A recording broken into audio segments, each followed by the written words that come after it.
First class में अपन ने पढ़ लिया था कितने क्वेश्चन 8। आज वापस 8 क्वेश्चन पढ़ेंगे अपन। तो क्वेश्चन नंबर 10 है जो 2019 में आया हुआ है हमारे पास। Give a brief statement of major achievements of IMF. अब आईएमएफ हमारे पास क्या होता है, इंटरनेशनल मॉनेटरी फंड। तो आईएमएफ के अपन को अचीवमेंट्स बताने। तो सबसे पहले तो मैंने यहाँ पर देखा कि इंटरनेशनल मॉनेटरी फंड क्या होता है, थोड़ा बहुत तो मैं आप लोगों को समझा दूं, बाकी तो आप लोगों को गूगल, यूट्यूब या फिर आरबीडी से कवर करना ही है। तो आईएमएफ होता क्या है, लिख रहे हैं हमारे पास the International Monetary Fund IMF works, काम करता है टू अचीव, ताकि ये प्राप्त कर सके sustainable growth and prosperity for all of its 190 member countries. IMF के अंदर टोटल कितनी कंट्रीज है, 190।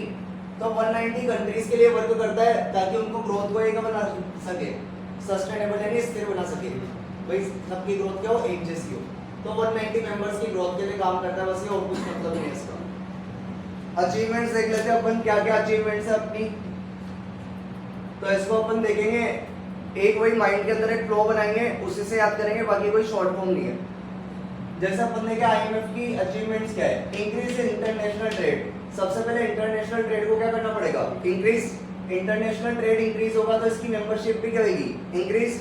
मेंबरशिप इंक्रीज होगी तो मेंबर्स हर साल क्या देते होंगे, पैसा, क्योंकि अपन किसी भी चीज की मेंबरशिप लेते हैं तो अपने को क्या देना पड़ता है, पैसा। तो ऐसा मान लेते हैं, मतलब इसका मीनिंग वो है नहीं, लेकिन पॉइंट्स को याद करने के लिए अपन वो मीनिंग निकाल रहे हैं। तो इंटरनेशनल ट्रेड इंक्रीज होगा तो मेंबरशिप भी क्या होगी, इंक्रीज। मेंबर्स पैसा देंगे तो कैपिटल रिसोर्सेज भी क्या होंगे, इंक्रीज। कैपिटल रिसोर्सेज इंक्रीज होने से इंटरनेशनल लिक्विडिटी भी क्या होगी, इंक्रीज। इंटरनेशनल लिक्विडिटी यानी मार्केट में क्या हो जाएगा, पैसा हो जाएगा। इंटरनेशनल लिक्विडिटी इंक्रीज होगी तो हेल्प होगी किसको, डेवलपिंग कंट्रीज को। डेवलपिंग कंट्रीज को हेल्प होगी, इट मींस आप उसकी डिफिकल्टीज टाइम्स में क्या कर रहे हो, हेल्प कर रहे हो।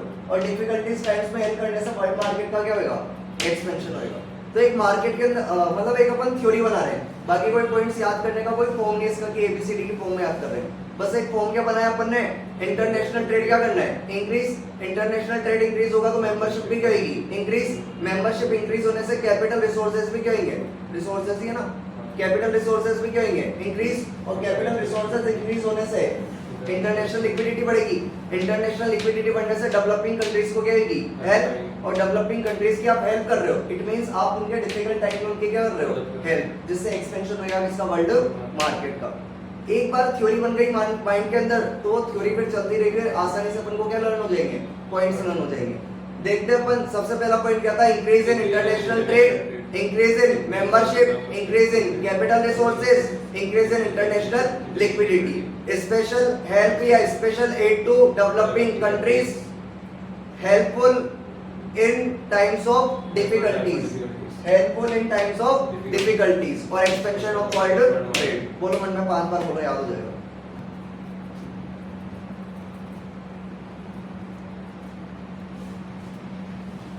चालू है ना वीडियो। तो अभी अपन ने अचीवमेंट देखी थी। एक तो अपन ने देखा आईएमएफ के अंदर कितने मेंबर्स हैं, 190। ज्यादातर अपन देखेंगे रेशो यही चलेगा 190 वगैरह। तो 190 मेंबर्स की सस्टेनेबल ग्रोथ के लिए काम करता है और कुछ नहीं करता आईएमएफ। जब भी पैसों की जरूरत पड़ती होगी इनको क्या दे देता होगा, पैसा दे देता होगा। अचीवमेंट्स अपन ने देखा, एक थ्योरी बना ली अपन ने।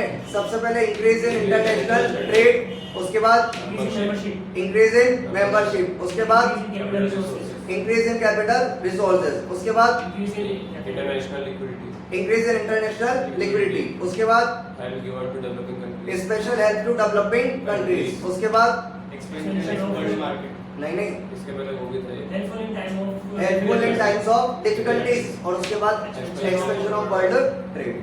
तो इस तरह एक थ्योरी बन गई। तो अपने को वाला क्वेश्चन हो गया भाई, 2019 में आया था। क्वेश्चन नंबर 11 है 2019 का, critically analysis the SDRs, special drawing right scheme. तो सबसे पहले तो अपन ने देखा भाई एनालिसिस वगैरह तो देख लेंगे, इसके अंदर क्या लिखना है क्या नहीं लिखना। सबसे पहले तो अपन समझते हैं ये स्पेशल ड्राइंग राइट स्कीम क्या होता है। मैंने खुद में सर्च करा गूगल, यूट्यूब वगैरह पे, तब जाके थोड़ा सा इजी वे में एक्सप्लेन करूंगा अभी। बाकी आप लोग भी एक बार पढ़ोगे तो आप लोगों को भी समझ में आ जाएगा, बाकी तो इसी से आप लोगों का काम बन जाएगा। काफी सारे वीडियोस थी लेकिन कॉम्प्लिकेटेड तरीके से समझा रखा था, इजी वे में एक बार निकाल ले, किसी ने बताया तो। स्पेशल ड्राइंग राइट स्कीम क्या होता है, आप लोग अपने लेवल पे भी पढ़ लेना। अभी अभी पढ़ा अपन ने, कौन था? IMF। IMF की फुल फॉर्म अपन ने अभी अभी देखी, इंटरनेशनल मॉनेटरी फंड। यानी IMF क्या है? एक तरह का फंड है। IMF एक तरह का क्या है? फंड है, इंटरनेशनल मॉनेटरी फंड है। तो IMF एक तरह का फंड है, तो IMF एक तरह का फंड है और इसके क्या होते हैं? मेंबर्स। और मैंने बताया मेंबर्स होंगे तो हर साल क्या देंगे? कुछ ना कुछ फीस देंगे। उस फीस को यहाँ पे नाम दिया गया है कोटा कंट्रीब्यूशन। उस मेंबरशिप फीस को यहाँ पे क्या बोला गया है? कोटा कंट्रीब्यूशन। तो पहले बात चल रही है IMF की। IMF एक तरह का फंड है, इसके क्या होते हैं? मेंबर्स। और मेंबर्स क्या देते हैं? फीस। और फीस के ऊपर क्या होते हैं? कोटा कंट्रीब्यूशन। अब IMF एक फंड है तो इसके अंदर पैसा देना पड़ता है। तो पैसा देना पड़ता है यानी क्या करना पड़ता है? कंट्रीब्यूशन। क्या करना पड़ता है? कंट्रीब्यूशन। कंट्रीब्यूशन कौन करते हैं? इंसान नहीं करते। कौन करती है? कंट्रीज। जितने भी इसके देश थे ना, अपन ने देखे थे ना यहाँ पे 190 मेंबर कंट्रीज, जो भी इसके देश में एड होना चाहते हैं, मेंबरशिप लेना चाहते हैं, तो उनको क्या देना पड़ेगा? कंट्रीब्यूशन। कंट्रीब्यूशन किस में देना पड़ेगा? एक तो नेशनल करेंसी में प्लस स्पेशल ड्राइंग राइट में। ये तो हमारा टॉपिक ही था। तो कंट्रीब्यूशन देना है एक तो नेशनल करेंसी में। नेशनल करेंसी यानी अगर मान लो इंडिया मेंबर बनना चाह रहा है, तो इंडिया की जो करेंसी वो कौन सी है? Rupees, INR। इंडिया की जो करेंसी वो कौन सी है? INR। मान लो USA मेंबरशिप लेना चाहता है, तो उसकी नेशनल करेंसी क्या हो जाएगी? US dollar.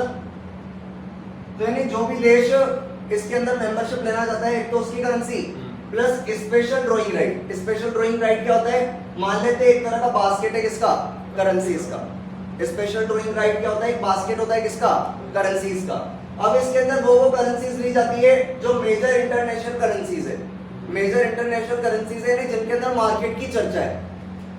अभी अभी अपन देखे यहाँ पे अपन जो सब्जेक्ट पढ़ रहे हो, कौन सा पढ़ रहे हैं? International trade. तो इंटरनेशनल ट्रेड करने के लिए सबसे ज्यादा जो करेंसी यूज होती है, इंटरनेशनल ट्रेड करने के लिए जो सबसे ज्यादा करेंसी यूज होती है, उसको अपन क्या बोलेंगे? Major international currency. तो प्रेजेंट टाइम पे अभी जो करेंसी सबसे ज्यादा यूज में आ रही है, वो कौन कौन सी यूज में आ रही है? US dollar, euro, Japanese yen, pound और चाइनीज युआन।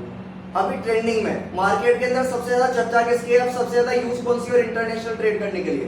तो हमारे पास क्या हो जाएगी? Major international currencies. अब ये मेजर इंटरनेशनल करेंसीज में अपन बात करें, डॉलर है, यूरो है, जापानीज येन है, पाउंड है, चाइनीज युआन है। तो एक मन के अंदर कोई भी मान लो किसी बच्चे ने पूछ लिया, सर अपना इंडियन रुपीस क्यों नहीं है इसके अंदर?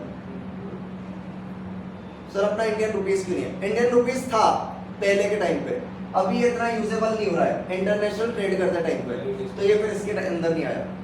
इसके लिए 5 साल के अंदर रिव्यूज लिए जाते हैं, या 5 साल के अंदर रिव्यूज किए जाते हैं कि मार्केट के अंदर कौन सी करेंसी सबसे ज्यादा यूज में आ रही है, और जो करेंसी आ रही होगी फिर उसके अंदर वो क्या हो जाएगी? शामिल हो जाएगी। हो सकता है मार्केट के अंदर कोई और मुद्रा, कोई और करेंसी यूज में आने लग जाए, तो हो सकता है जापानीज येन की जगह वो ले ले। तो ये करेंसीज क्या हो सकती है? चेंज हो सकती है, स्टेबल नहीं है कि हमेशा यही रहेगी। ये क्या हो सकती है? चेंज हो सकती है। यहाँ पे कौन सी करेंसी आएगी इन 5 के अंदर, वो डिपेंड करेगी। इसके 2 क्राइटेरिया है। एक तो क्राइटेरिया एक्सपोर्ट का, तो एक्सपोर्ट क्राइटेरिया क्या है? Top 5 exporter countries. अगर आपकी कंट्री टॉप 5 एक्सपोर्टर कंट्रीज के अंदर आ रही है, तो आपकी करेंसी इसके अंदर शामिल हो जाएगी, इस बास्केट के अंदर क्या हो जाएगी? इंक्लूड हो जाएगी। दूसरा क्राइटेरिया क्या है? Freely usable for trade purpose. आपकी करेंसी कहीं पे भी किसी भी देश में यूज की जा सकती है। आपकी करेंसी को किसी भी देश के अंदर फ्रीली किया जा सकता हो, यूज किया जा सकता हो, हर जगह एक्सेप्टेबल हो। तो फिर यहाँ पर 2 क्राइटेरिया, एक तो क्या है? एक्सपोर्ट क्राइटेरिया, अपनी कंट्री एक तो टॉप 5 एक्सपोर्टर्स में आनी चाहिए, और दूसरी उस मुद्रा को या उस करेंसी को हर जगह क्या कर सकते हैं? फ्रीली यूज कर सकते हैं। तो ये 2 क्राइटेरिया अगर पूरे हो जाते हैं, तो आपकी करेंसी भी किसके अंदर आ जाएगी? इस बास्केट के अंदर। इस बास्केट के अंदर आ जाएगी यानी किसमें आ जाएगी? SDR के अंदर। तो इसी को आपको थ्योरी फॉर्म में बना के लिख देना। बाकी एक बार आप लोग RBD से या गूगल वगैरह से कहीं से थ्योरी मटेरियल देख लेना, समझ में आता है तो ठीक है, वरना इसी को क्या कर देना? बना के लिख देना। ये अपना SDR होता है। तो SDR क्या होता है? जो IMF है वो एक तरह का फंड है, इसके क्या होते हैं? मेंबर्स जो फीस देंगे वो क्या हो जाएगा? कोटा कंट्रीब्यूशन। जो कंट्रीब्यूशन करना है वो किस किस में करना है? एक तो नेशनल करेंसी में और एक स्पेशल ड्राइंग राइट में। नेशनल करेंसी यानी आपके देश की जो मुद्रा है, आपके देश की जो करेंसी है, और स्पेशल ड्राइंग राइट अपन मान लेते हैं एक तरह का क्या होता होगा बास्केट, जिसके अंदर 5 मेजर इंटरनेशनल करेंसीज आती है। कितनी? 5। तो 5 अभी ट्रेंडिंग में कितनी चल रही है? 5 चल रही है। Dollar, euro, Japanese yen, pound और चाइनीज युआन। आपकी करेंसी को इस बास्केट के अंदर लाने के लिए आपको 2 क्राइटेरिया पूरा करना पड़ेंगे। एक तो टॉप 5 एक्सपोर्टर्स के अंदर आना पड़ेगा, और एक आपकी करेंसी फ्रीली यूजेबल हो हर देश के अंदर, हर मुल्क के अंदर, तो इसके अंदर आ जाएगी। और रिव्यूज कितने साल में लिए जाते हैं? 5 साल में। कम में भी लिए जा सकते हैं, डिपेंड करेगा अपनी सिचुएशन पे, कम में भी लिए जा सकते हैं। अब अपन बात करते हैं, उसने बोला यहाँ पर एनालिसिस करो एसडीआर को, तो आरबीडी के अंदर एनालिसिस के अंदर दे रखे थे सेलिएंट फीचर्स ऑफ एसडीआर, यानी इसके फीचर्स दे रखे थे। यानी अपने पास 2 क्वेश्चन होंगे, अगर आप लोगों को इस तरह का क्वेश्चन दिखता है तब भी यही लिख देना है, और बोलता है एसडीआर के फीचर बताओ तो भी यही लिख देना है। सर फंक्शन पूछेगा क्या फंक्शंस फंक्शंस में? अभी यार फंक्शंस अपन कितना सारा याद करेंगे, अपन तो जो याद करके जा रहे हैं। ये लिख के रखो हाँ, अब मान लो उसने एसडीआर के टाइप्स पूछ लिए, फिर क्या करेगा तू? ये लिख के रखो अब मैं तुम लोगों को यहाँ पे चॉइस क्वेश्चन याद करा रहा हूँ, तो चॉइस में से 3 तो एक ही के हो गए, और बहुत से बच्चे तो बोलते हैं आप तो एक क्वेश्चन याद करा दो, अब सारा इससे रिलेटेड जितने क्वेश्चन है हम तो यही लिख के आएंगे। और अपने कॉमर्स कॉलेज का बच्चा करता भी है, ठीक है। यहाँ पे सही आंसर तो बच्चा पे, अगर मैं सही आंसर याद कराने लग जाऊँ ना तो क्लास में कोई बैठना ही नहीं चाहेगा। बच्चे को चाहिए शॉर्टकट मटेरियल, शॉर्टकट मटेरियल मिल जाएगा, वही बाकी कॉपी भरना मेरा काम, मैं उससे कैसे भरूँ। तो सैलिएंट फीचर्स मैंने यहाँ पर फॉर्म तो वही बनाई है एबीसी की, लेकिन बहुत सारी फॉर्म्स हो गई एबीसी की, तो अब आप लोगों के लिए डिफिकल्टीज है, लेकिन मैंने फॉर्म जैसे तैसे करके एबीसी बना दी, क्योंकि कहीं से लेकर कहीं तक कोई लिंक ही नहीं बैठ रहा था। तो A4 तो हमारे पास क्या हो जाएगा? एडिशनल रिजर्व एसेट, और A4 क्या हो जाएगा? Location of SDR. B4 क्या हो जाएगा? बैकिंग ऑफ एसडीआर और बेसिस ऑफ एसडीआर। C4 क्या हो जाएगा? चेक बुक करेंसी, और एक नॉर्मली क्या होता होगा? Paper gold. एसडीआर क्या होता है? एक तरह का पेपर गोल्ड होता है। तो एक तो एबीसी की फॉर्म में बना दी। A4 क्या है? Additional reserve asset, allocation of SDR, banking of SDR, basis of SDR, check book currency और पेपर। इजी नाम तो ये एसडीआर के नाम से अपन देख सकते हैं फीचर एबीसी, और एबीसी से पीछे पीछे क्या लग रहा है इनमें? एसडीआर लग रहा है, तो याद हो जाएगा और याद आ जाएगा।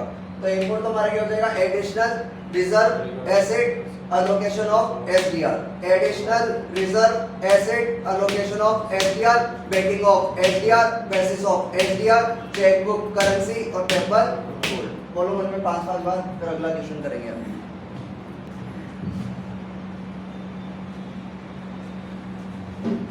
तो अभी अपन ने फीचर्स देखे एसडीआर के, इसको अपन ने याद करा था एबीसी की फॉर्म में। तो A4 हमारे पास क्या हो गया? एडिशनल रिजर्व एसेट और allocation of SDR. B4 backing of SDR और basis of SDR. C4 cheque book currency और पेपर गोल्ड। अब अगर आप लोगों को ऐसा लगा हो कि यार ये एसडीआर का जो सर ने प्रेजेंटेशन बताया थोड़ा सा समझ में कम आया, तो एक बार आप लोग खुद ही, क्योंकि जब तक अपन खुद किसी चीज को नहीं देखते अपने को समझ में नहीं आता, एक बार आप लोग खुद ही YouTube पे सर्च करना कि एसडीआर होता क्या है। जब एक बार पढ़कर देखोगे और दूसरों का तरीका थोड़ा सा कॉम्प्लिकेटेड लगेगा, तो फिर आप लोगों को लगेगा जैसा सर ने बताया वैसा ही क्या है, सही है। क्योंकि जब तक अपन किसी चीज को दूसरे के वे में नहीं देखते हैं या दूसरी वीडियो नहीं देखते हैं, अपने को समझ में आने वाला भी नहीं। अपन कंपेयर तो करेंगे ना कि जो मैंने बताया वो इजी है या जो सामने वाला पढ़ा रहा है वो इजी है। अगर उसका इजी लगता है तो वो पढ़ लेना, और ये वाला ही समझ में आ रहा है तो फिर ये पढ़ लेना। थोड़ा सा लग तो मेरे को भी ऐसा है एसडीआर ये समझ में नहीं आया थोड़ा सा, लेकिन अब क्या करें, जैसा है वैसे ही सीखें, ठीक है। ऐसे तो पता भी नहीं था अपने को, अगर मैं बताता कि मैं डायरेक्ट यहाँ पे फीचर्स याद कराने लग जाता तो आप लोगों को यही पता नहीं लगता कि एसडीआर का मतलब क्या होता है, खुद ही मेहनत करनी पड़ती। लेकिन यहाँ पर मैंने थोड़ा बहुत आप लोगों को समझा दिया है, बाकी आप लोग देख लेना, एक बार एक्सप्लोर कर लेना, उनका समझ में आता है उनका, मेरा आता है तो ठीक है। तो अगला क्वेश्चन है हमारे पास क्वेश्चन नंबर 13, थोड़ा सा इंपॉर्टेंट क्वेश्चन अपन बोल सकते हैं, यूरो करेंसी का है। तो लिखा है what do you mean by euro currency, explain its importance in the field of international finance. एक तो अपन को इंपॉर्टेंस बताना है यूरो करेंसी का, और एक इसका मतलब बताना है। तो मैंने आप लोगों के लिए मतलब भी निकाल के लिख दिया इसी इंफॉर्मेशन में। आरबीडी के अंदर साफ साफ लिखा हुआ है, खुद ने इंग्लिश में लिख रखा है कि कोई भी बच्चा यूरो करेंसी का मतलब ये नहीं ले कि ये करेंसी यूरोप से रिलेटेड है। यूरो करेंसी वो नहीं होती जो कि कौन से देश से रिलेटेड है, यूरोप से, ऐसा बिल्कुल नहीं है इसका मतलब। तो यूरो करेंसी होती है, euro currency means all those convertible currencies. Euro currency का मतलब है ऐसी करेंसीज जिनको अपन क्या कर सकते हैं, कन्वर्ट कर सकते हैं, और जो कि डिपॉजिट करा रखी है किसने, नॉन रेजिडेंट ने। किसी भी बैंक में किसी भी कंट्री के। तो यूरो करेंसी क्या होती है? ऐसी करेंसी जो नॉन रेजिडेंट्स किसी भी कंट्री के बैंक में डिपॉजिट करा देते हैं और उनको इजीली क्या कर सकते हैं अपन? कन्वर्ट कर सकते हैं। वही क्या होती है? यूरो करेंसी होती है। लेकिन ये करेंसी कौन डिपॉजिट कराएंगे? Non resident. मेन बात यही है, नॉन रेजिडेंट्स के द्वारा जो भी करेंसी किसी भी कंट्री के बैंक के अंदर डिपॉजिट कराई हुई है और उसको इजीली अपन क्या कर सकते हैं? कन्वर्ट कर सकते हैं। Importance of euro currency market, importance देखते हैं अपन इसकी। इसके लिए भी अपन एक थ्योरी फॉर्म बनाएंगे, पॉइंट के अंदर थ्योरी फॉर्म बनाएंगे। इसके भी कोई एबीसी वगैरह करके याद नहीं होगा, एक थ्योरी फॉर्म बना देंगे। आरबीडी के पॉइंट्स ही हैं, अलग नहीं है। Source of short term and medium term finance, जो यूरो करेंसी होता है वो कौन सा फाइनेंस होता है? एक तो शॉर्ट टर्म और एक मीडियम टर्म। अगर किसी भी बंदे को या किसी भी देश को शॉर्ट टर्म या मीडियम टर्म फाइनेंस मिलेगा तो साथ में कॉन्ट्रीब्यूशन होगा किसमें? लॉन्ग टर्म फाइनेंस में, क्योंकि क्या हो जाएगा? पैसा इकट्ठा हो जाएगा। तो अगर शॉर्ट टर्म और मीडियम टर्म फाइनेंस होगा तो फिर अपने पास लॉन्ग टर्म फाइनेंस का भी क्या हो जाएगा? कंट्रीब्यूशन। लॉन्ग टर्म फाइनेंस का कंट्रीब्यूशन होगा तो क्या होगा? Economic development. इकोनॉमिक डेवलपमेंट होने से इकोनॉमिक क्या आएगी? स्टेबिलिटी। और इकोनॉमिक स्टेबिलिटी आने से स्टेबिलिटी आएगी किसके अंदर? एक्सचेंज रेट के अंदर। एक्सचेंज रेट के अंदर स्टेबिलिटी आने से लोगों के पास जो पैसा पड़ा होगा उसका वो क्या कर सकेंगे? प्रोडक्टिव यूज यानी अच्छा यूज कर सकेंगे। जो भी उनके पास फंड्स पड़े होंगे, अगर उनके पास फंड्स पड़े होंगे उनका वो अच्छे से यूज कर पाएंगे तो अवेलेबिलिटी हो जाएगी किसकी? वर्किंग कैपिटल की। वर्किंग कैपिटल की अवेलेबिलिटी होने से स्ट्रेंथनिंग मिलेगी किसको? डिफरेंट करेंसीज को। डिफरेंट करेंसीज को स्ट्रेंथनिंग यानी मजबूती मिलने से डेवलपमेंट फाइनेंस का सप्लाई होगा, यानी पैसे का सप्लाई होगा। ये वाला पॉइंट में काटने का सोच रहा था क्योंकि इस वाले पॉइंट से थोड़ा जो फॉर्म है वो बिगड़ रहा है। तो स्ट्रेंथनिंग ऑफ डिफरेंट करेंसीज को मजबूती मिलने से क्या होगा? Increase in international liquidity. ये जो अपन ने वहां पे पॉइंट याद करा था। बहुत कोशिश कर ली मैंने, कोई फॉर्म में निकला कि भाई PQR बना लो या ABC की फॉर्म में बना लो, तो ले दे के फिर यही फॉर्म मेरे को एडजस्ट करना पड़ा। लग तो रहा है कि क्या बकवास है, लेकिन क्या करें, मरता क्या नहीं करता वाली बात है। अपने पास और कोई सोर्स है नहीं या अपने पास और कोई ऑप्शन है नहीं, तो इसी तरह अपन याद कर लेंगे। एक अपन फॉर्म बना लेंगे, थ्योरी बना लेंगे कि हाँ भाई ऐसा ऐसा होता होगा। तो यूरो करेंसी मार्केट के अंदर अपन ने देखा ये सोर्स है शॉर्ट टर्म और मीडियम टर्म फाइनेंस का। शॉर्ट टर्म और मीडियम टर्म फाइनेंस का सोर्स होगा तो कंट्रीब्यूशन होगा किसके अंदर? लॉन्ग टर्म फाइनेंस के अंदर। तो पहले दो पॉइंट तो लिंक हो गए कि अगर शॉर्ट टर्म और मीडियम टर्म फाइनेंस का सोर्स है तो कंट्रीब्यूशन होगा किसके अंदर? लॉन्ग टर्म फाइनेंस के अंदर। लॉन्ग टर्म फाइनेंस के अंदर सोर्स कंट्रीब्यूशन होने से 3 पॉइंट लिंक हो गए। इकोनॉमिक डेवलपमेंट होगा, इकोनॉमिक स्टेबिलिटी आएगी और स्टेबिलिटी आएगी किसके अंदर? एक्सचेंज रेट के अंदर। तो 5 पॉइंट कंफर्म हो गए। 5 पॉइंट कैसे कंफर्म हो गए? पहले 2 पॉइंट आपस में लिंक कर रहे थे, फिर अगले 3 पॉइंट आपस में लिंक कर रहे हैं। पहला दूसरा क्या था? Source of short term and medium term finance, contribution in long term finance. उसके बाद अपन ने देखा इससे क्या होगा? Economic development, economic stability and exchange rate. Economic development, economic stability और स्टेबिलिटी इन एक्सचेंज रेट। बोलो मैंने 5 बार। आगे अपने को देखना पड़ेगा इसके आगे रोल है, इसके आगे हेल्पफुल है और बाकी तो ठीक है। तो पहला पॉइंट था हमारे पास source of short term and medium term finance, contribution in long term finance, role of economic development, helpful in economic stability और स्टेबिलिटी इन एक्सचेंज रेट। और उसके बाद ये 5 पॉइंट लिंक हो गए तो फिर उसके बाद अपने ये 4 पॉइंट अपन लिंक कर लेंगे। इसको मैंने काट दिया था, तुम लोगों से याद है तो तुम लोग याद कर लेना। एक्सचेंज रेट में स्टेबिलिटी आने से सरप्लस फंड्स का क्या होगा? Productive use. इससे अवेलेबिलिटी होगी वर्किंग कैपिटल की, जिससे स्ट्रेंथनिंग यानी मजबूती मिलेगी किसको? डिफरेंट करेंसीज को। और ये वाला पॉइंट तो अपन याद करके आए, इंक्रीज इन इंटरनेशनल लिक्विडिटी। तो नीचे वाला तो याद करने की जरूरत नहीं है, 3 पॉइंट याद करने हैं। Productive use of surplus funds, availability of working capital, strengthening of different currencies. क्या था हमारे पास? Productive use of surplus funds, availability of working capital, strengthening of different currencies. अगर अपन चाहे तो ना आंखें बंद करके अभी के अभी सारे पॉइंट याद हो गए अपने को। पहला पॉइंट हमारे पास था sources of short term and medium term finance, contribution in long term finance. उसके बाद क्या आएगा? Role of economic development, helpful in economic stability in exchange rate. इससे क्या होगा? Productive use of surplus funds, availability of working capital और इससे क्या होगा? स्ट्रेंथनिंग ऑफ डिफरेंट करेंसीज, और नीचे वाला तो अपने को याद है इंक्रीज इन इंटरनेशनल लिक्विडिटी। बोल लो एक बार सारा का सारा मन में, फिर अपन रिपीट करेंगे अभी थोड़ी देर बाद।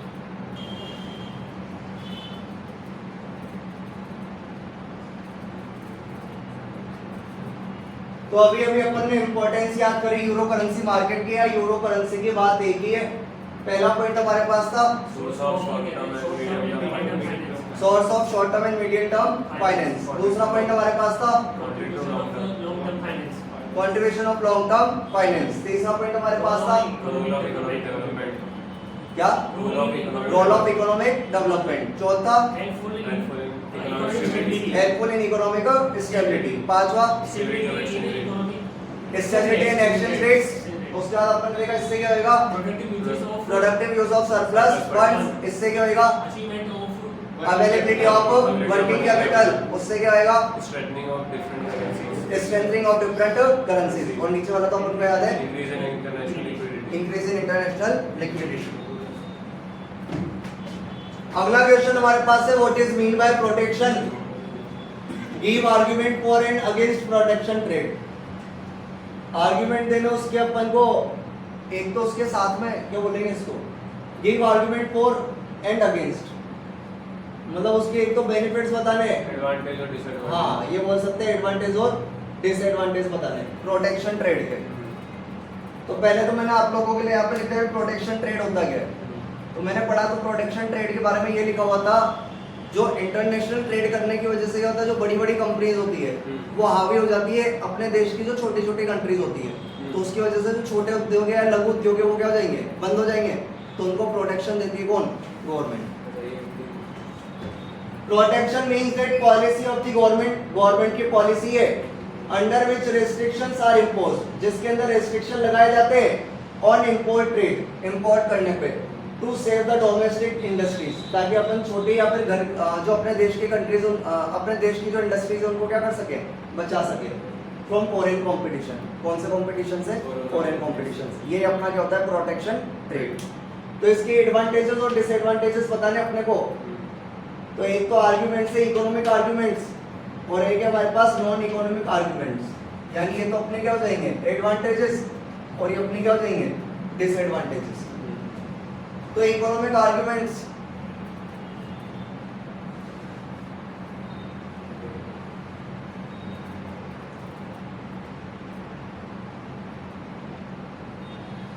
इसको मैंने ऐसे समझाया, वही थ्योरी ज्यादातर आज वही चल रही है, थ्योरी फॉर्म बनानी पड़ेगी।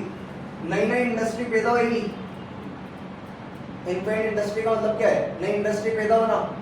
नई इंडस्ट्री पैदा होगी तो एम्प्लॉयमेंट अपॉर्चुनिटीज बढ़ेगी, और एम्प्लॉयमेंट अपॉर्चुनिटीज बढ़ने से इंक्रीज होगा किसके अंदर, गवर्नमेंट रेवेन्यू में। और बाकी फिर ये डी को याद करना पड़ेगा, डंपिंग और डाइवर्सिफिकेशन ऑफ इंडस्ट्री। ऊपर ऊपर का तो हो गया, और इसको अपन ऐसे भी याद कर सकते हैं डी ई आई। दो ऑप्शन है अपने पास, या तो ऊपर के तीन याद कर लो, और फिर ये डंपिंग वाला तो अपन ने याद किया हुआ है पहली क्लास के अंदर, और डाइवर्सिफिकेशन भी अपन ने याद किया हुआ है पहली क्लास के अंदर। ये नहीं किया हुआ, पहली क्लास के अंदर करवाया था मैंने of export. Of export. हाँ तो डाइवर्सिफिकेशन ऑफ इंडस्ट्री, यानी इंडस्ट्री में क्या है, विविधता। विविधता यानी काफी सारी इंडस्ट्रीज हो जाएगी अगर नई नई इंडस्ट्री पैदा होगी। तो इनफैक्ट इंडस्ट्री आर्गुमेंट, इससे क्या होगा, एम्प्लॉयमेंट अपॉर्चुनिटीज और इंक्रीज इन गवर्नमेंट रेवेन्यू, और डंपिंग और डाइवर्सिफिकेशन ऑफ इंडस्ट्री। एक दो बार बोला और क्या हो जाएगा, याद हो जाएगा। मेन बात ये चीजें अपने को बाद में भी याद रहती है। 2 मिनट के अंदर ये चीजें याद तो हो जाएगी, लेकिन ये चीजें क्या आपको बाद में भी याद रहेगी क्या, मेन बात वो है। अब आप इसके लिए ये वाला थ्योरी फॉर्म याद करते हो या DEI से याद करते हो, आप लोगों के ऊपर डिपेंड करता है, छोटे से पॉइंट से। ये भी थोड़ा सा ऐसा ही है, थोड़ा सा अलग जैसा। नॉन इकोनॉमिक आर्गुमेंट से हो जाएंगे डिफेंस आर्गुमेंट, और दूसरा पॉइंट भी क्या, self defence argument.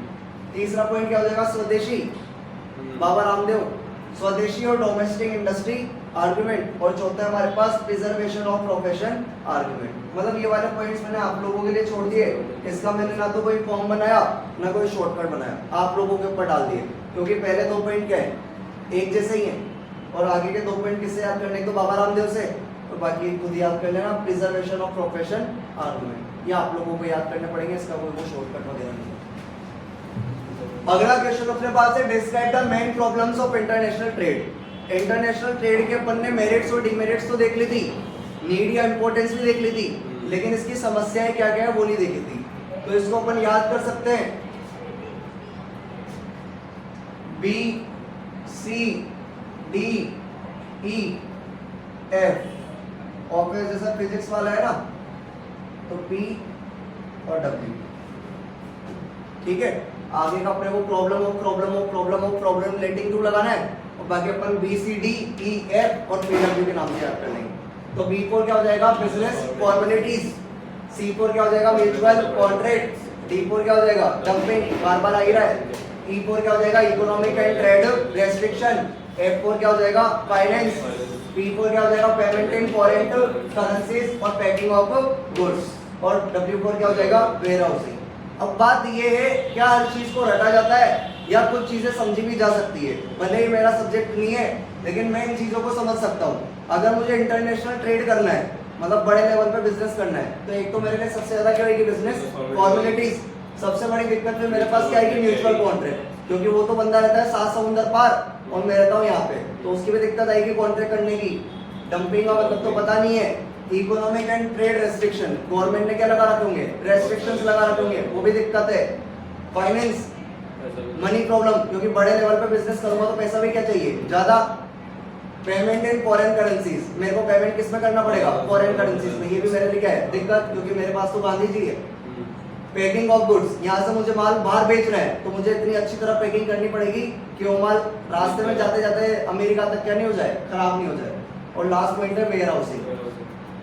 Where housing का मतलब क्या होता है, अपने यहाँ पे तो जब स्टोर करने पड़ेगा, स्टोर करने की जो प्रॉब्लम है। तो टोटल मिला के ये चीजें रटने जैसी नहीं है, अपन ने रट तो ली, B C D E F और पी डब्ल्यू, ये लो रटोना आ गई। लेकिन ये चीजें ऐसी है कि अपन क्या कर सकते हैं, एक बार पढ़ के इन चीजों को क्या रख सकते हैं, याद रख सकते हैं।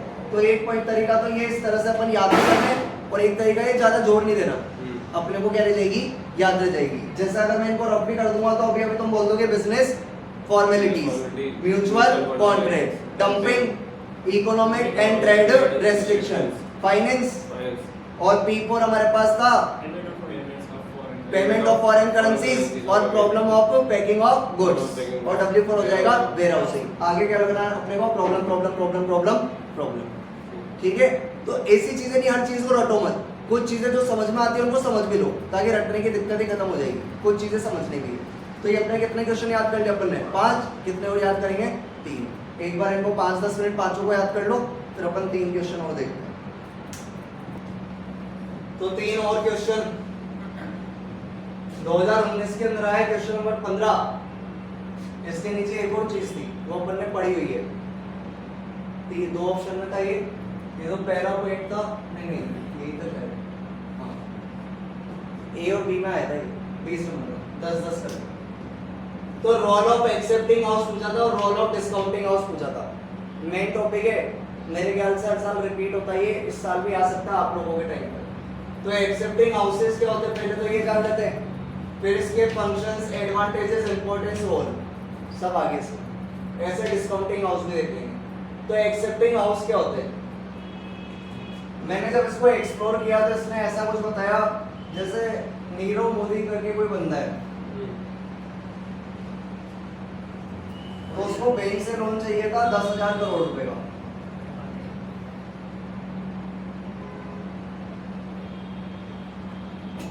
लेकिन जिस बैंक में इसका खाता था इस बंदे का, जैसे मान लेते हैं पंजाब नेशनल बैंक में था, तो 10,000 करोड़ का लोन, इतना तो बैंक भी देने के लिए कैपेसिटी रखती नहीं है 10,000 करोड़ का।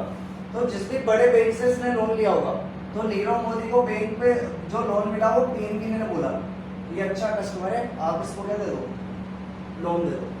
तो यहाँ पर क्या इस पीएनबी बैंक ने क्या ले ली, गारंटी मिली। इसी को अपन क्या बोलते हैं, एक्सेप्टिंग हाउसेस।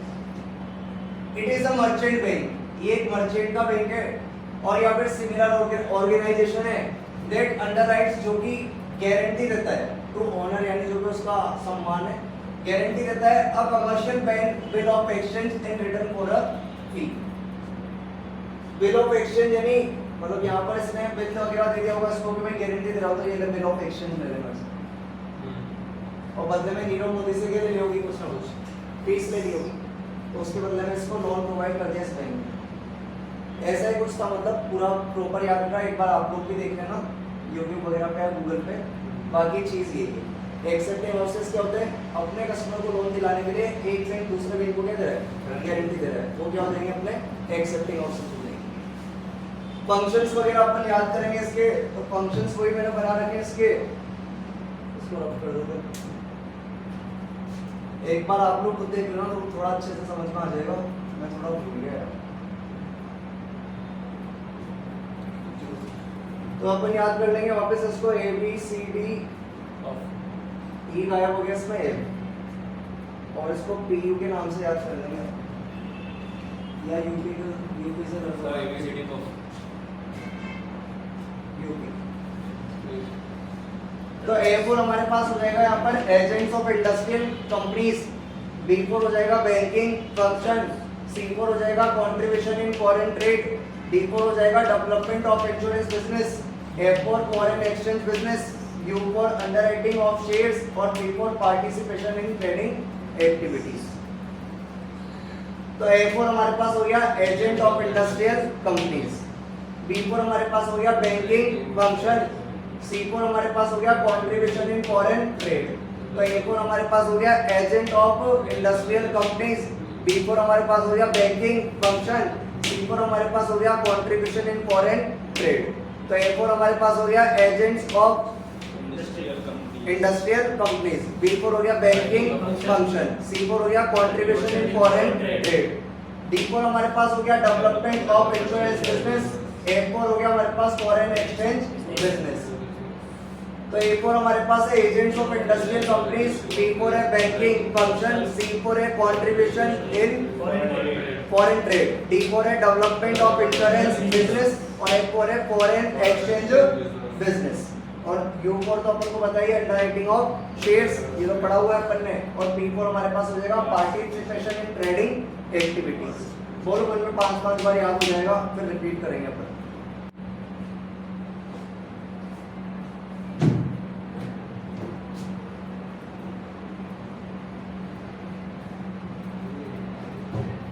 तो अपन ने याद करा था A4 हमारे पास हो जाएगा agents of industrial companies, B4 banking function, C4 contribution in foreign trade, D4 development of insurance business, A4 foreign exchange trade, और U4 अंडरराइटिंग ऑफ शेयर्स, और P4 participation in trading activities.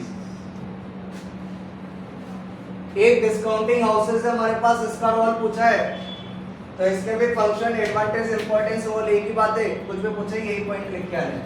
Discounting houses क्या होते हैं, मैंने देखा, मैंने explore करा, तो डिस्काउंटिंग हाउसेस का मतलब ये आया, अपन ने 11th क्लास में पढ़ा था bill of exchange, bill of exchange पढ़ा था ना अपन ने। ये बीआर लेके चला जाता था हमारा ऑनर बिजनेस का किसके पास, बैंक के पास, और फिर बैंक इस पे क्या करता था, कुछ डिस्काउंट काट के पेमेंट दे देता था। जैसे मान लो ये बीआर लेके गया, बिल लेके गया 10,000 का, तो बैंक ने काट लिया 500 रुपए का डिस्काउंट, तो इसको बदले में कितने मिल गए, 9,500। तो ये वाला जो बैंक है इसके लिए क्या हो जाएगा, डिस्काउंटिंग हाउस। ठीक है, मैंने देखा तो यही था, बाकी आप लोग देखते हो पढ़ते हो कुछ और मिलता है तो देख लेना, बाकी यही चीज थी। तो ये मैंने वही डेफिनेशन लिख दी जो 11th में आप लोग पढ़ा करते थे। When the goods are sold on credit, जब माल उधार बेचा जाता है तो सेलर ड्रॉ करता है एक बिल, और बायर को बायर प्रॉमिस करता है कि वो पेमेंट कर देगा एक स्पेसिफाइड डेट पे, और स्पेसिफाइड पेमेंट कर देगा। The seller instead of waiting, लेकिन जो सेलर है वो वेट करने की जगह क्या करता है, मैच्योरिटी डेट से पहले ही बिल को डिस्काउंट करा लेता है, किससे, डिस्काउंट हाउस से या कमर्शियल बैंक से। जो डिस्काउंट है वो या देन डिस्काउंट या commercial bank after deducting, then discount discounting house और कमर्शियल, हाँ यही होगा।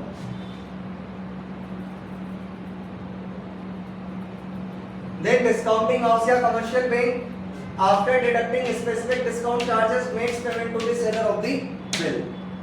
On the date of maturity, the discount house claims the amount from the person who has accepted the bill. जो भी इसका बीपी वाला होगा, जो भी एक्सेप्टर होगा, उससे वो क्या ले लेगा, पैसे ले लेगा। तो यही प्रोसेस क्या कहलाती है, डिस्काउंटिंग हाउस। एडवांटेजेस अपन देख लेते हैं या रोल देख लेते हैं इसका। तो इसको अपन याद करेंगे। इसको मैंने बनाया तो थोड़ा इस वे में हिंदू, लेकिन यहाँ पे एन वाला फॉर्मूला मिसिंग है। HINTU से चलेगा तो हिंदू से आप लोगों को याद रखना पड़ेगा। ये थोड़ा सा अलग भी हो जाएगा तो याद भी आ जाएगा कि डिस्काउंटिंग हाउसेस में कैसे याद करा था, हिंदू से। बस एन मतलब यहाँ कुछ भी नहीं, HITU से याद करना है। H4 हो जाएगा हेल्पफुल इन इंडस्ट्रियल डेवलपमेंट और helpful in credit control. I4 हो जाएगा investment in government securities. D4 हो जाएगा development of wealth market. D4 हो जाएगा डेवलपमेंट ऑफ फॉरेन ट्रेड और U4 हो जाएगा यूजेस ऑफ बैंकिंग फंड्स। ठीक है, तो इसको हिंदू से याद कर लेंगे तो डिस्काउंटिंग हाउसेस का एक अलग ही परसेप्शन बन जाएगा कि इसको हिंदू से याद करना है, तो याद भी आ जाएगा कि H4 क्या हमारे पास हेल्पफुल इन इंडस्ट्रियल डेवलपमेंट और helpful in credit control. I4 हो जाएगा investment in government security.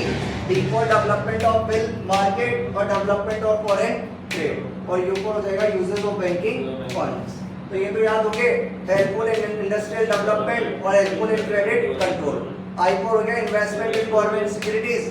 N4 कुछ था नहीं, D4 है डेवलपमेंट ऑफ वेल्थ मार्केट और डेवलपमेंट ऑफ फॉरेन ट्रेड और U4 हो जाएगा यूजेस ऑफ बैंकिंग फंड्स। बोल लो 2 या 3 बार, अपने आप ही याद हो जाएगा।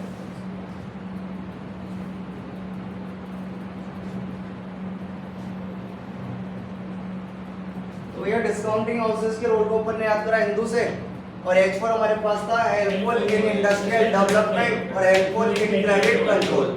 I4 था investment in government securities. N4 कुछ था नहीं, D4 था डेवलपमेंट ऑफ वेल्थ मार्केट और डेवलपमेंट ऑफ फॉरेन ट्रेड और U4 था यूजेस ऑफ बैंकिंग फंड्स। ठीक है, बोल लोगे तो याद हो जाएगा, ऐसी कोई बात नहीं है। बाकी के 2 क्वेश्चन देखते हैं। लास्ट 2 क्वेश्चन याद करेंगे, लेकिन वो एक गंदी आदत है। पिछली बार में मैंने जो आप लोगों को 8 क्वेश्चन याद कराए थे तो 1 क्वेश्चन तो आप लोगों के लिए था। मैंने केवल कितने याद कराए थे? 7। यहाँ पर भी कुछ इसी तरह का सीन है। जो ये वाला क्वेश्चन है अपना वर्ल्ड बैंक वाला, ये थोड़ा सा क्या हिस्ट्री से रिलेटेड है।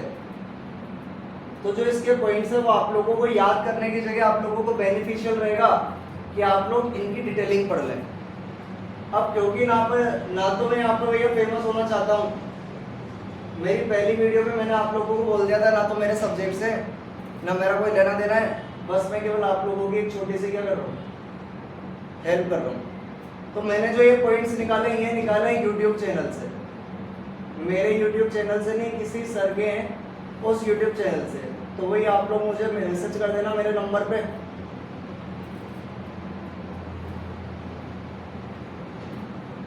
मैं आप लोगों को उस यूट्यूब वीडियो का क्या कर दूंगा, लिंक शेयर कर दूंगा। ये पॉइंट का कहीं से लेकर कहीं तक कोई लिंक बैठेगा नहीं। ये पूरे पॉइंट्स अपने YouTube चैनल के RBD के अंदर केवल 4 या 5 पॉइंट दे रखे।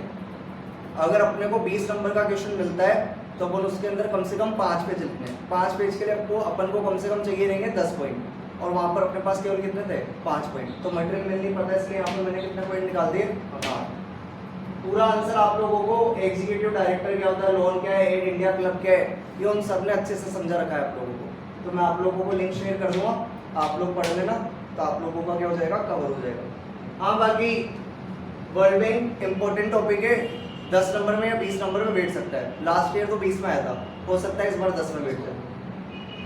Discuss the role of World Bank. World Bank का काम क्या होता है तो सबको पता है, और जिसको नहीं पता है वो सुन ले। वर्ल्ड बैंक का काम क्या होता है, जो भी डेवलपिंग कंट्रीज है या ऐसी कंट्रीज जहाँ पे पैसा ही नहीं है, वो कंट्रीज पूरी तरह खत्म होने वाली है, उनको ये क्या दे देता है, लोन दे देता है। और ये सबको पता है इंडिया के ऊपर बहुत सारा वर्ल्ड बैंक का क्या है, कर्जा है। वर्ल्ड बैंक से जाने कितना लोन ले रखा है अपन लोगों ने।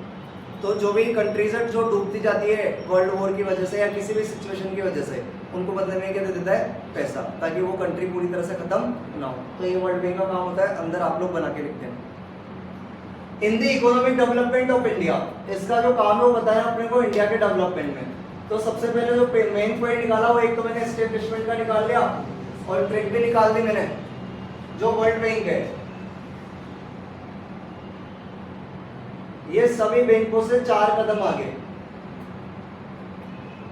4 कदम आगे, यानी कि इसकी जो स्थापना हुई थी वो हुई थी 1944 में, क्योंकि यहाँ पर डबल पोली तो लेना अपने को, और अपने को ये मानना जो वर्ल्ड बैंक है वो सब बैंकों से 4 कदम आगे चलता है। तो याद हो जाएगा 1944, 4 कदम तो 4 और 4। इसका जो एस्टेब्लिशमेंट हुआ था वो किसके बाद हुआ था, after the second world war.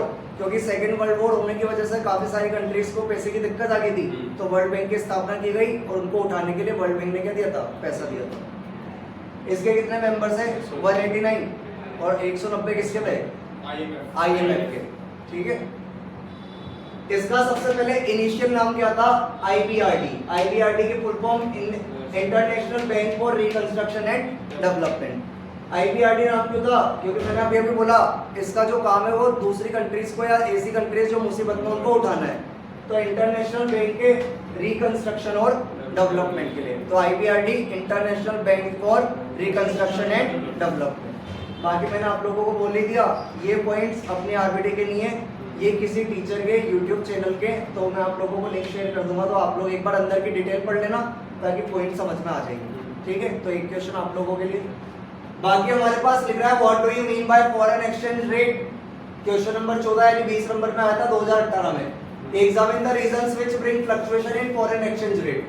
तो फॉरेन एक्सचेंज रेट क्या है, the rate at which the currency of a country is converted into the currency of another country is called foreign exchange rate. जब एक देश की मुद्रा को दूसरे देश की मुद्रा में कन्वर्ट किया जाता है जिस रेट पे, उसी रेट को अपन क्या बोलते हैं, फॉरेन एक्सचेंज रेट। तो अंदर की बात तो पता लग गई कि फॉरेन एक्सचेंज रेट क्या होती है। अब अपने को देखने की reasons of fluctuation in the foreign exchange rate. Foreign exchange rate में फ्लक्चुएशंस किस किस वजह से आता है, तो थोड़ा सा मामला गंभीर है यहाँ का याद करने वाला। इसको अपन याद करेंगे PRS IC और GST। एक तरीका तो ये है PRS IC और GST जो अपना सब्जेक्ट भी है, तो उस वजह से अपने को याद रह सकता है। दूसरा तरीका ये RBD के अंदर अपन खुद रीडिंग करें इसके आंसर की और चीजों को समझ लें। RBD के अंदर थोड़ी ना, ये गूगल का है, आप लोगों को मैं गूगल लिंक भेज दूंगा, इन पॉइंट्स के अंदर की थ्योरी उस गूगल लिंक पे मिल जाएगी। RBD का नहीं है, RBD के अंदर भी कम पॉइंट थे या उलझे हुए पॉइंट थे, तो गूगल पे सर्च किया तो वहां से निकाल दी मैंने। तो एक तरीका तो ये, क्या तो इस तरीके से याद रखो, और एक तरीका ये खुद की जनरल नॉलेज बना लो, गूगल लिंक से पढ़ लो इन पॉइंट्स के अंदर होता क्या है और लिख के आ जाना। PRS IC और GST में क्या हो जाएगा, P4 क्या हो जाएगा, पॉलिटिकल स्टेबिलिटी, R4 क्या हो जाएगा, रिसेशन, और S4 क्या हो जाएगा, स्पेकुलेशन। छोटे छोटे वर्ड हैं, याद रह जाएंगे, पॉलिटिकल स्टेबिलिटी, रिसेशन और स्पेकुलेशन। I4 हो जाएगा इन्फ्लेशन और इंटरेस्ट रेट्स, C4 हो जाएगा करंट अकाउंट डेफिसिट्स। ऊपर वाले तो याद होंगे PRS वाले, P4 political stability, R4 recession, PRS और S4 स्पेकुलेशन। I4 हो जाएगा इंटरेस्ट रेट और इन्फ्लेशन, और C4 हो जाएगा करंट अकाउंट डेफिसिट्स। 8 पॉइंट याद करना पड़ेगा। GST हो जाएगा गवर्नमेंट डेट, स्टॉक मार्केट और टर्म्स ऑफ ट्रेड। नहीं चल रहा है तो याद हो गया। P4 क्या हो गया, पॉलिटिकल स्टेबिलिटी, R4 क्या हो गया, रिसेशन, और S4 क्या हो गया, स्पेकुलेशन। I4 क्या हो गया, इन्फ्लेशन और इंटरेस्ट रेट, और C4 अपने को याद करना पड़ेगा current account deficits, current account deficits, और GST हो जाएगा government debt, stock market, terms of trade. अभी के अभी याद कर लेते हैं। तो PRS IC और GST बोलने से याद हो गया, ज्यादा जोर डालना ही नहीं पड़ा। P4 political stability, recession, speculation, inflation, interest rate, current account deficits, government debt, stock market, terms of trade. Normal point है, पढ़ते ही क्या हो रहे हैं, याद हो। एक क्वेश्चन ये आप लोगों के लिए, इसके अंदर की डिटेलिंग मैं गूगल लिंक भेज दूंगा, उससे देख लेना। बाकी आज अपने कितने क्वेश्चन हो गए, 8। तो 8 और 8 कितने क्वेश्चन हो गए, 16। कल भी कितने हो जाएंगे, 8। तो कितने क्वेश्चन हो जाएंगे, 24। 24 में लगभग अपन ये बोल सकते हैं पेपर तो वैसे भी तुम लोग पूरा करके आओगे। अगर मैं ये 24 क्वेश्चन नहीं पढ़ाता तो क्या तुम लोग पूरा पेपर नहीं करके आते। तो ये 24 क्वेश्चन पढ़ने से अपन ये मान सकते हैं कि अपने कितने नंबर का पेपर बैठ जाएगा, 60 से 70 नंबर का। 20 नंबर के हो सकता है कुछ अलग मिल जाए आप लोगों को, या तो 10-10 में या 20 नंबर का। मेरी तरफ से तो इतने की तैयारी अपनी हो जाएगी। बाकी फिर मैं थोड़े बहुत और बता दूंगा, 5-6 क्वेश्चन, तो लगभग 30 क्वेश्चन पढ़ लेना, वो पेपर देके आ जाना।